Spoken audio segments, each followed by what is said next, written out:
আজকে বাপি আমাকে বললো ইভিনিংয়ে একটু তপসি ফ্রাই বানাবি, কিন্তু এটা কিভাবে বানাই সেটাই তো বুঝতে পারছি না। এদিকে আবার মা আজকে বাড়িতে নেই। সত্যি মা একদিন বাড়িতে না থাকলে আমাদের প্রত্যেককে কত রকমভাবে প্রবলেমে পড়তে হয়, তাই না বলো? চলো আর দেরি না করে মায়ের থেকে জেনে নিয়ে চটপট করে বানিয়ে ফেলি। হ্যাঁ মা, আজকে কি বাড়ি ফিরতে তোমার লেট হবে? হ্যাঁ, একটু তো লেট হবে, কেন বল?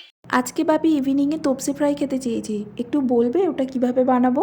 আচ্ছা, ব্যাটার ছাড়া মুচমুচে তপসি ফ্রাইটা বানিয়ে ফেল। যেভাবে আমি বলছি ওইভাবে বানাবি কিন্তু। হুম, বলো।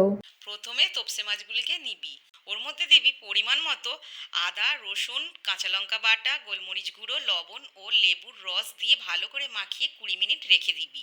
আচ্ছা, তারপর বলো।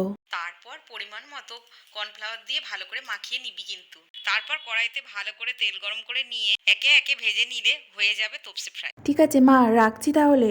আচ্ছা, আমার জন্য রাখিস কিন্তু, বাড়ি ফিরে টেস্ট করব। হুম হুম, রাখবো।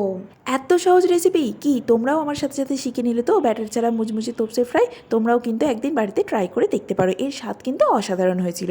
ভিডিওটি কেমন লাগলো অবশ্যই জানিও, ভালো লাগলে ছোট্ট একটি লাইক করে দিও। চলো এখানে টাটা।